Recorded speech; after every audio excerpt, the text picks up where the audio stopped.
I saw them from above. They were all killed. They start pushing people out of their houses. They were killing all children, women, and old men. The voices you can hear are describing a massacre in a small village in the Tigray region of Ethiopia.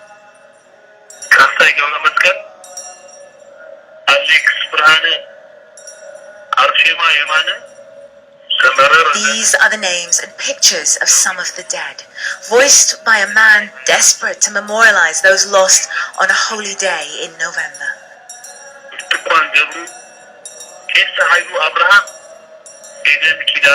Abraham, who we are not identifying for his safety, is one of the many memory keepers of Marian dengelat, inspired by a tradition from the Orthodox religion to name the dead so they are never forgotten.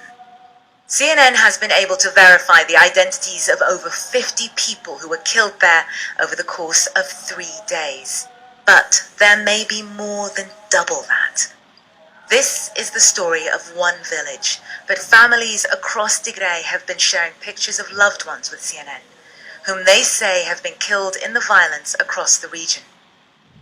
A simple memorial to a Sunday school boy, eyewitnesses say, was killed by Eritrean troops at Marian dengelat on one of the most holy days of the year, the festival of St. Mary. The shoes you see mark the shallow grave of 15-year-old Johannes Yusuf.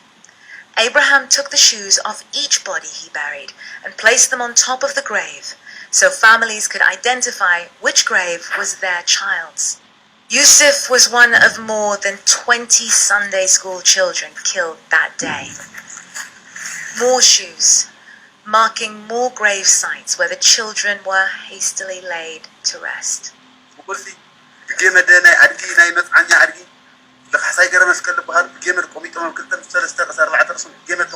This video was secretly taken and smuggled out to CNN to avoid Ethiopian and Eritrean troops. The ground here is hard and rocky.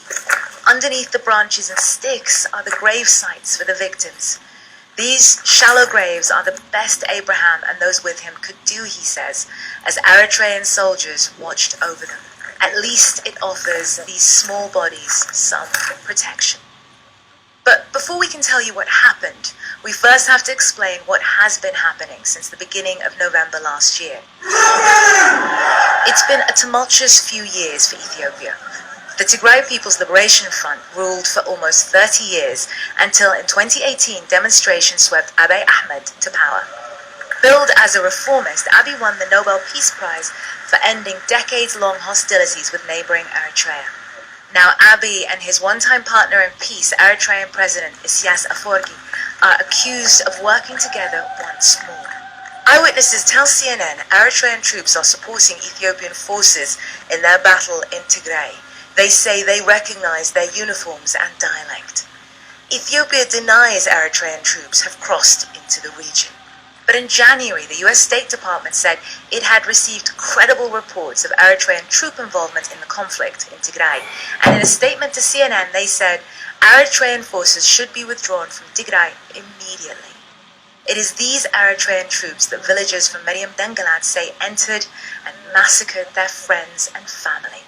Yet Abiy Ahmed denies any civilians were killed during military operations.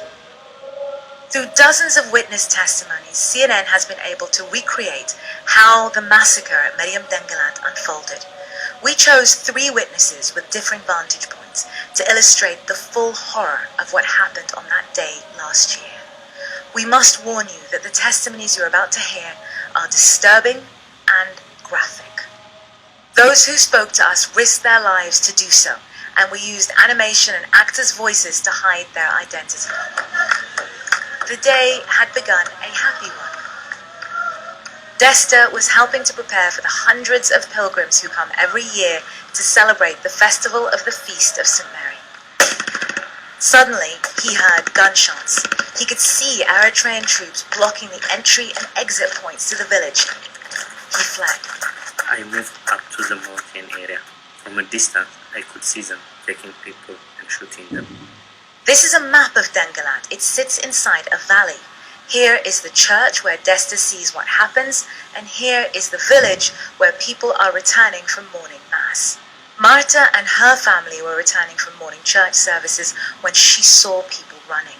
She headed quickly home, where she was confronted by Eritrean troops. They came to our house, then they told us to get out. There were a lot of soldiers outside, and they were saying, come out, you bitch. We said, we are civilian, showing our IDs. They didn't ask any question, they just opened fire. Isaias, his sister, and his child fell to the ground, shot. Marta's husband, who was next to her, was also shot. I thought he was going to survive, but he died. This sketch is based on a real photograph taken months earlier. It's of Marta's wedding day. She is now expecting her first child. The killing continued. People told CNN some bodies lay out for as long as 5 days. The troops refused to allow them to bury the dead even as hyenas and vultures preyed. Abraham, the memory keeper, had taken refuge in dengelat from the war and devastation in his home village. Today, he was helping clean the church ahead of the festival, but instead he became part of the team burying the dead, among them more than 20 school children, in a mass grave. They were all so young, and they took them and killed them together in a field. Abraham and others registered the kids' names as best they could. One by one, the shallow graves were uncovered, and parents came to identify their children. Some so badly disfigured they could only be identified by their clothing.